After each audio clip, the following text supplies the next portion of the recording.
What are these? Well, I know what they are, but what are these? Well, I got some old antique carousel horses I'd like to sell. Cool. All I can tell you, my man, my good friend Dynamite Dick Durbin, they call him the tattooed terror from Tulsa. He told me it was a 2 for a nickel bicycle riding, incomprehensible, bona fide, substantial fact without a doubt. You're not going to find any finer wood-carved horses in the world today than what we got right here. Were you in the carnival business or an auctioneer? I worked in the auction business for a long time. I learned that from an old auctioneer.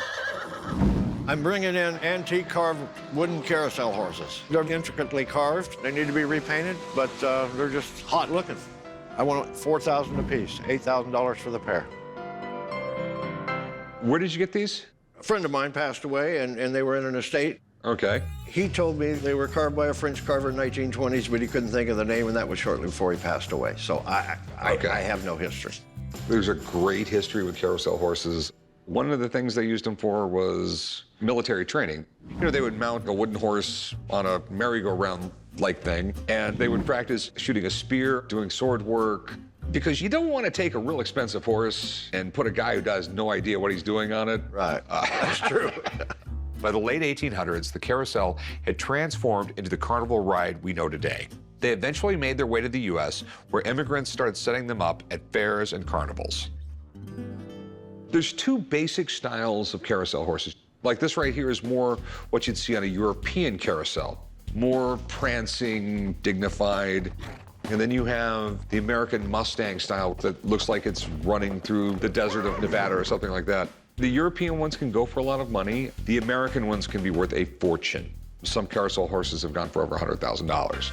Oh. Do you mind if I take a closer look? No, help yourself. We have a new tail. Someone started painting this thing, quite frankly, very badly.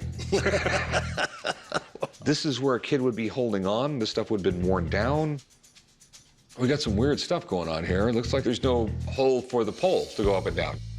It was never actually on a carousel, I can tell you that. It didn't go up and down. No. The more I look at this thing, the more problems I see with it. So what do you want to do with them? I'd like to sell them, and I'm asking like $4,000 a piece for them. This is my big problem with them, though. I'm damn near positive these are reproductions. I think they were probably made in the 80s, and they were probably sold as reproductions. Well, can you make me an offer on them? You interested in them at all? Unfortunately, these are new, and they're really great. Someone will buy them off you. They're just not my kind of merchandise. Very good. That's Thanks what for we're coming gonna in, do. man. Thank you. Carousel horses have always been collectible, and they really took off in the 1980s. But once something gets popular, along come the fakes. That's why I always look closely before I put my money on a horse.